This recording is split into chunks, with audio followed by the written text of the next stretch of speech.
All right, we have another episode on the nervous system this week. Last week, I interviewed nervous system expert Irene Lyon, who, I just can't recommend that episode enough. I loved it. I was like trying not to freak out the whole time interviewing her because I've literally purchased her course. I've watched a million of her YouTube videos. She's just, I think, a very, very important voice in that field. And she's really great at making complicated information easy to understand. So I'm hoping you listen to that episode, get a lot out of it. Of course, I have to follow it up with a mineral episode because, with my background, I think of the nervous system and I think of hair mineral testing because there's a nervous system ratio and how, not only can our nervous system impact our mineral status, but our mineral status can also impact how our nervous system is functioning. So I thought it would be fun to do an episode digging more into minerals. That's what we're going to talk about today. I've covered all these minerals in deep dives before, so I'm going to link to all those in the show notes. And then if you do want to see certain minerals I'm covering, like the bonus episode, if you want to see like, okay, what does it look like to get enough of these in my diet? What does it look like to see these on testing, whether that be like blood work or I cover hair mineral testing a lot in the bonus episodes, then I would definitely check out patreon.com/hormonehealingrd. I'd love to have you. You can get access to everything I've ever shared in the exclusive tier. And then I did a Q&A with Irene last week, which was really good. So let's get into the episode really quick. As always, this is not medical advice. It's just me sharing general education. Make sure you talk with your doctor before you make any changes to your nutrition, lifestyle, or supplements, please. So I'm going to cover calcium phosphorus and the calcium phosphorus ratio, specifically on the hair test. That's what I'm going to start with. And then I'm going to get into how our nervous system impacts sodium levels, magnesium, and zinc, and then vice versa, right? Because those minerals all impact our nervous system and our ability to respond to stress as well. So those are going to be the major topics for this episode. We're going to dig right into the calcium phosphorus ratio because, of course, that's the first thing my mind thinks of, especially when Irene was talking about like certain cases and stuff. All I could think of was like the exact clients I've had that fit that nervous system kind of like symptoms and layout that she's talking about and like what their calcium phosphorus ratio looks like. So that's our nervous system ratio. There's a lot of ratios on a hair mineral test. I'm going to link to an episode I did on how to test your minerals. And I talk more about hair testing and what it is and what it shows you and the efficacy of it. But today I'm just going to kind of focus on this ratio and a few minerals that you're going to see on that test. So there are a bunch of ratios. One of them is called the nervous system ratio. That is calcium and phosphorus. Calcium is primarily controlled by the parasympathetic branch of our autonomic nervous system. Now, Irene defined all these things in the episode, so I'm not going to do like a very in-depth explanation. Please listen to her speak. It's much better than I could ever explain it. But to put it very simply, the parasympathetic branch, a lot of people think of this as the rest and digest branch of our nervous system.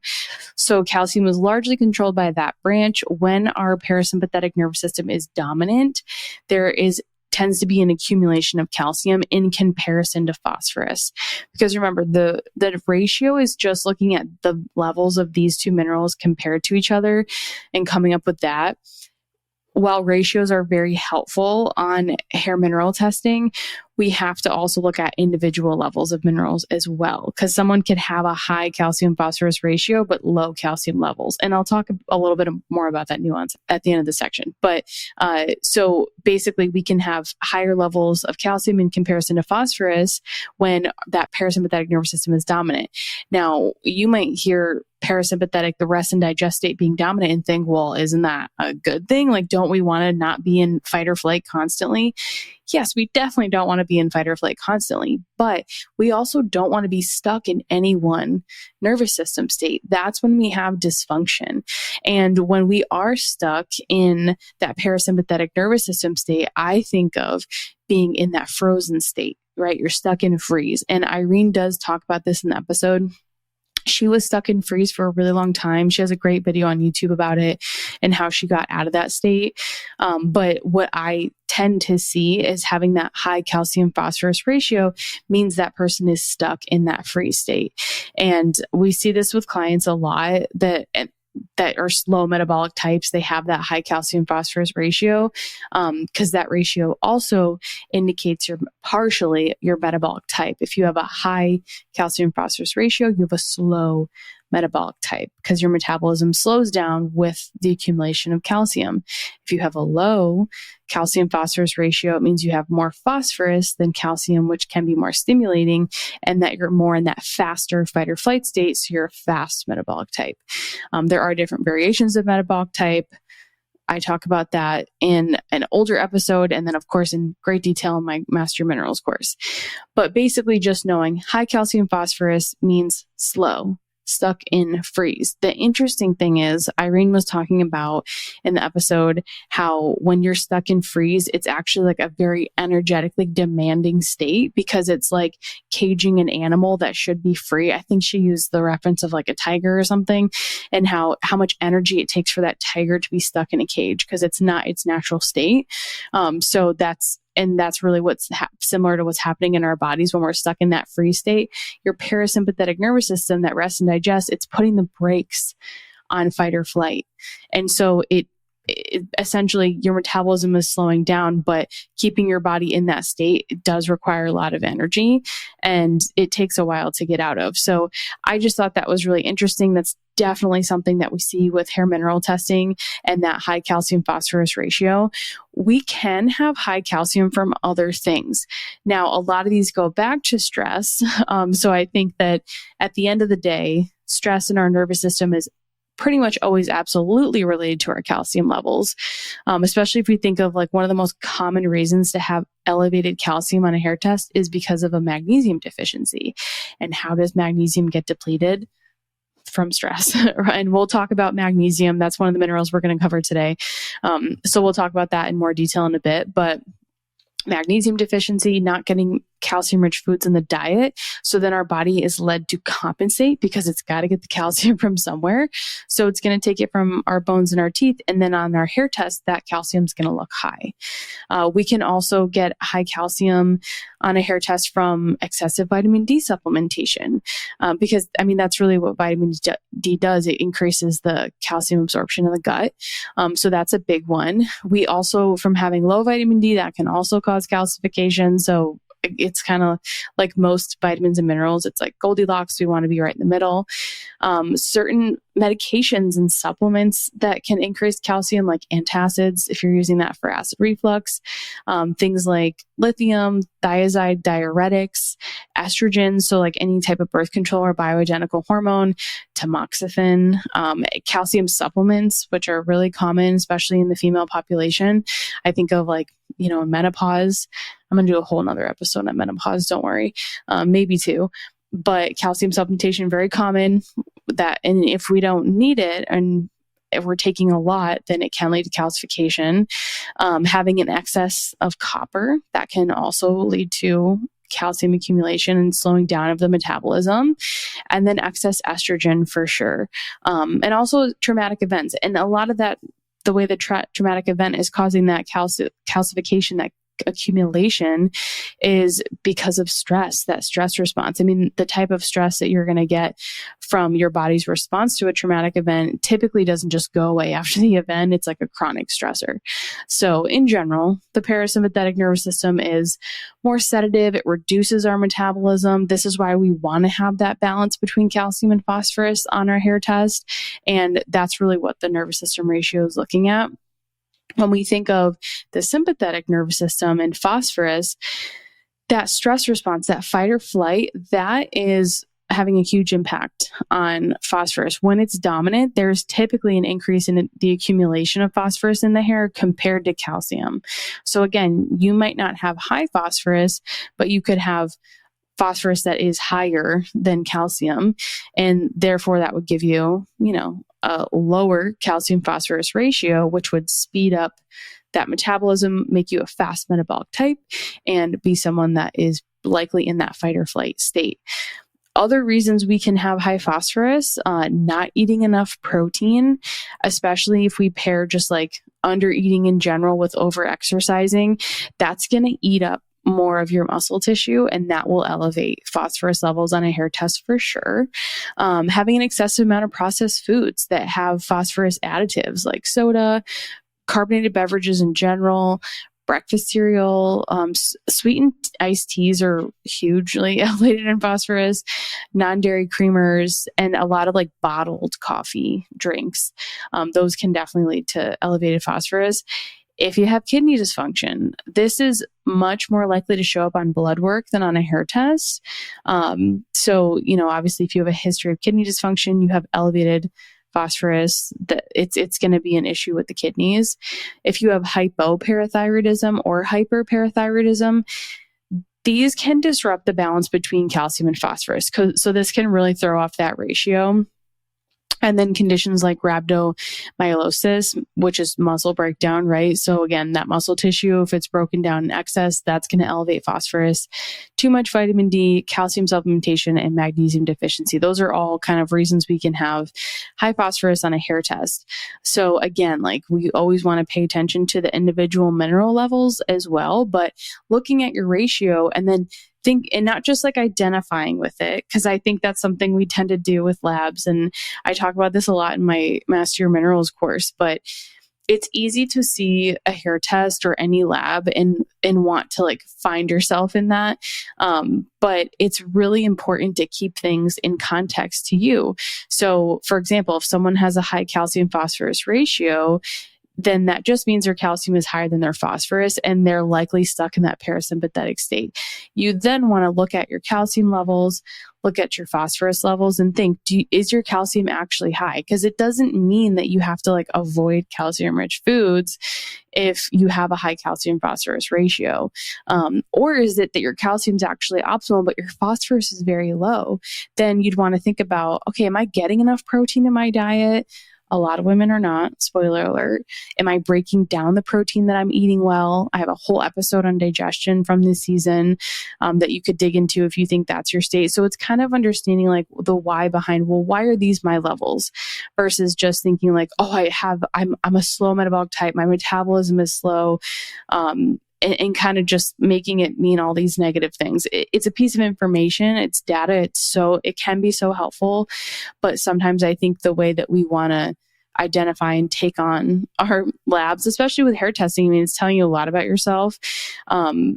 It isn't helpful. It's not actually helping you take the next steps to work on things. And if we have a lower calcium phosphorus ratio and phosphorus is higher than calcium, we're in that faster metabolic state. You want to think about, am I in chronic fight or flight? Am I stressed out a lot? Do I live a high stress lifestyle? And then again, thinking about looking at your actual calcium levels. Are they low? If so, are you getting calcium-rich foods in your diet? Doesn't have to just be dairy either. There's a lot of non-dairy calcium-rich foods. I have an Instagram post on this, and I talk about this more in the calcium episode. But like leafy greens, beans, salmon, so many things can be really high in calcium that are not dairy. And then thinking about, okay, so if my calcium is low, am I taking a lot of magnesium? That can also lower calcium levels as well if you're not getting a balance of those. I just think we've had a lot of clients in the past where they are taking a lot of magnesium because they're super stressed, and they know that can help. And they're not doing dairy because maybe they don't tolerate it. Their digestion isn't in a good place. Their gut health's not in a good place, whatever it might be. And then that can lead to much lower levels of calcium. And that will lead to higher levels of phosphorus, which puts your body in that more like sympathetic fight or flight state. So we just always want to keep that bigger picture in mind. Ratios are very helpful. I especially like them on a retest because it lets you see like what kind of progress you're making. But we have to also keep the actual levels in mind, because I get a lot of people inside the course that like, there's a thyroid ratio, for example, and a lot of times if you have a high thyroid ratio, the calcium potassium ratio, then that can indicate slower thyroid function, meaning you're not using that thyroid hormone well, and it's slowing your thyroid use down. And then having a low thyroid ratio can indicate faster thyroid function or quicker use of that, usually like the stress state. And people will ask like, well, I have hyperthyroidism or hypothyroidism, but my thyroid ratio is the opposite. And that a lot of that's because the hair test is looking at your response to stress and your stage of stress. So you can have hyperthyroidism, but not be using thyroid hormone effectively cellularly because of low mineral levels or mineral imbalances. It's always so important. And yes, ratios are important, but don't identify with your ratios. Look at your individual mineral levels. And if you're like, I did a hair test, I don't understand it, I don't really understand how to interpret it, then I would definitely check out my Master Minerals course. It breaks down every part of the test and it has a roadmap that brings you through one mineral at a time. We go through the ratios, the heavy metals, everything. And then that'll help you better understand what to do based on your results. If you haven't done a hair test, you can purchase one with the course. But we get a lot of people in there that have done a hair test and just don't understand how to read it. So that is your nervous system ratio. Calcium and phosphorus. Calcium is sedative. Phosphorus is stimulating. Calcium is connected to that being stuck in that parasympathetic state, putting the brakes on that fight or flight response. And then phosphorus is more connected to being in that active fight or flight, high stress state. And that ratio is just indicating, which one are you more dominant in? You can obviously be balanced as well, having an optimal ratio. That's ideal. But I think the hair mineral test is a great way to get a look at like what's going on with your nervous system. Okay, so what other minerals can impact our nervous system? I could not talk about this without mentioning sodium, magnesium, and zinc. Not only do these minerals impact how our bodies are able to handle stress, but they're also greatly impacted by being in the fight or flight state or being especially chronically, but in general. So we'll talk about sodium first. When we are in that sympathetic or fight or flight nervous system, this is going to play a major role in how we regulate sodium. It's not the only way we regulate it. Our kidneys obviously regulate it.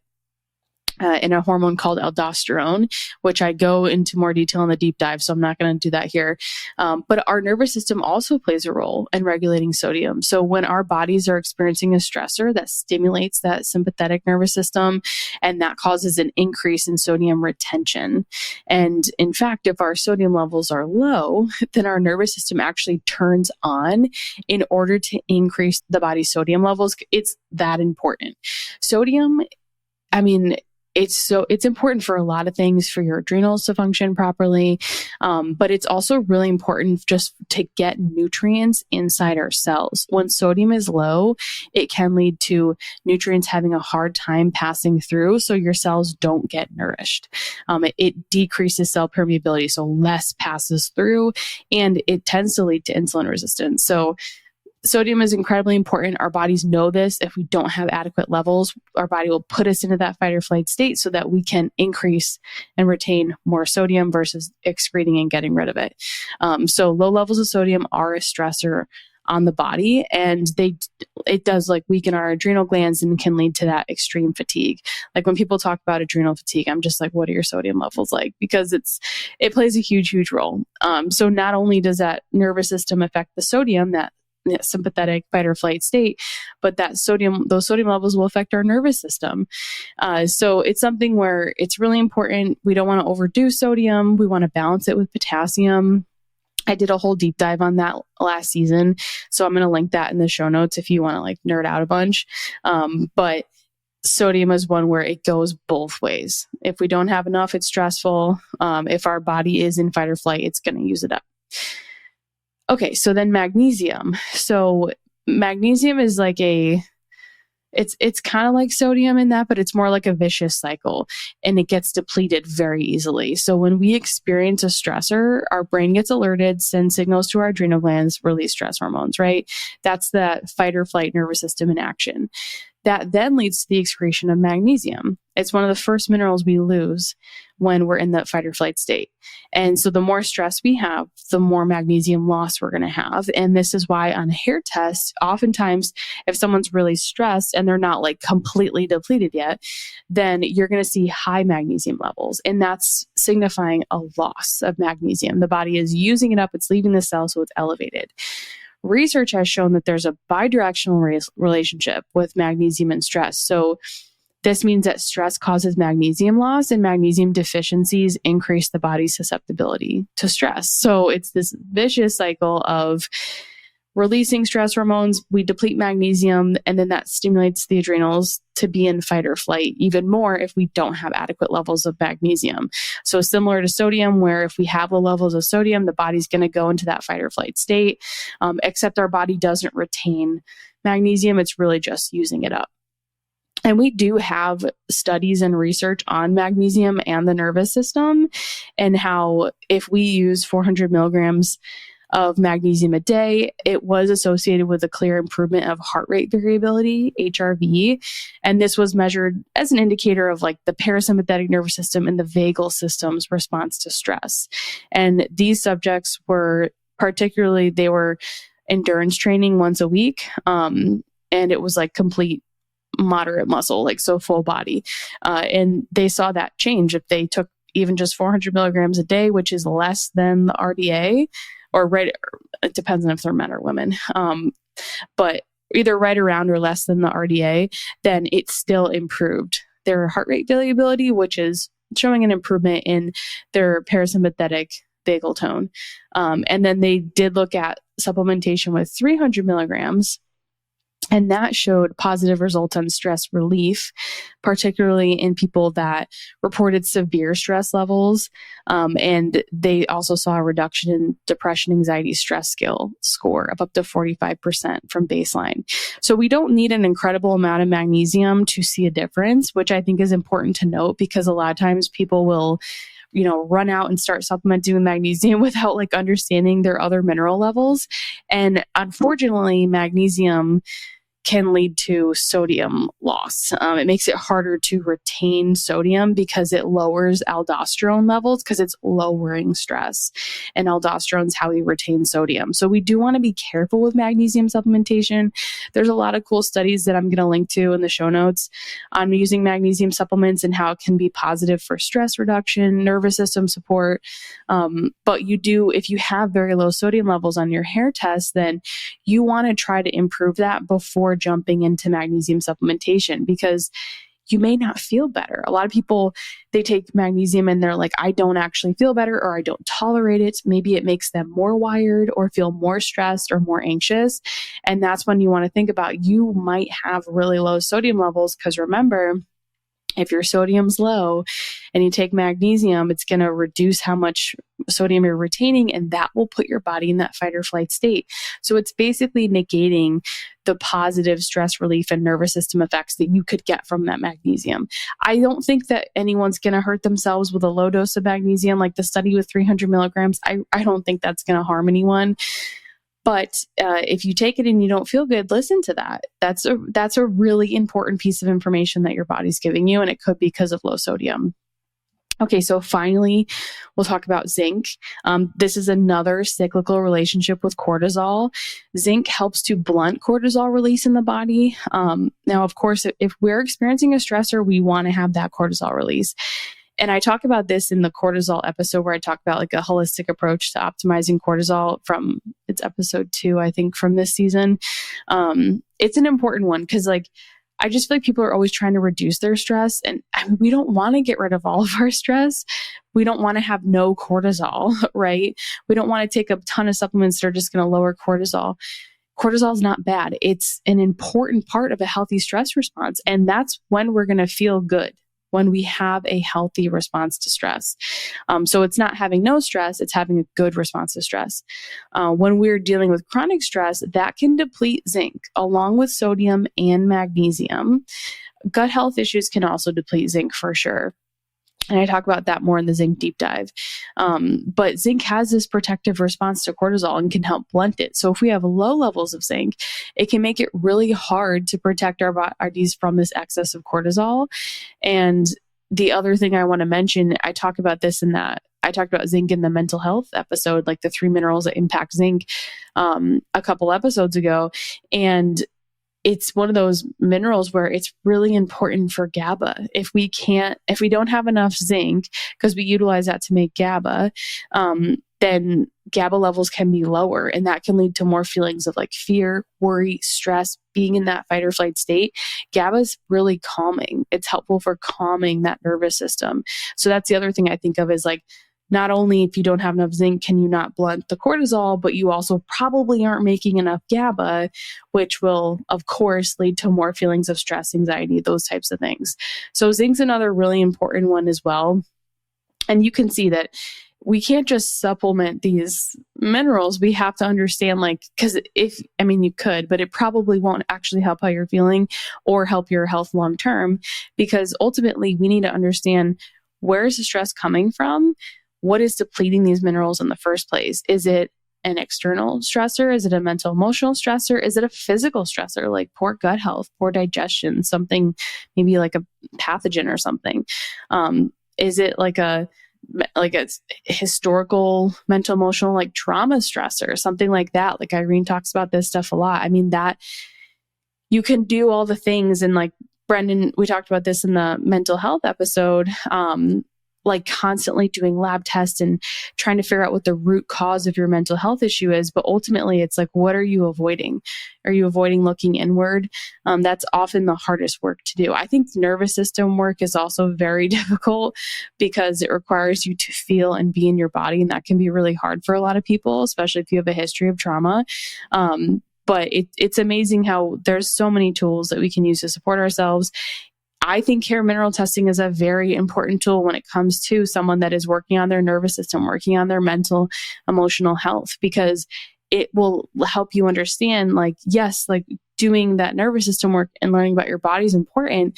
But if you're incredibly depleted and have no minerals, that's going to make that work much harder. So it's like, how can we pair and mesh these things together? I think is just very crucial.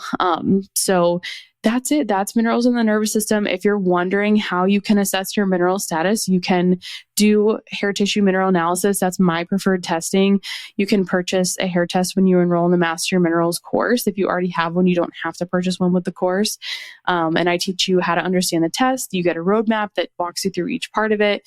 There's videos as well. The roadmap can get you through your whole test in less than an hour. That's why I made it. And I'm going to put a link for this in the show notes. So I hope you guys enjoyed this episode. I hope you enjoyed the episode with Irene, and I will see you in the next one.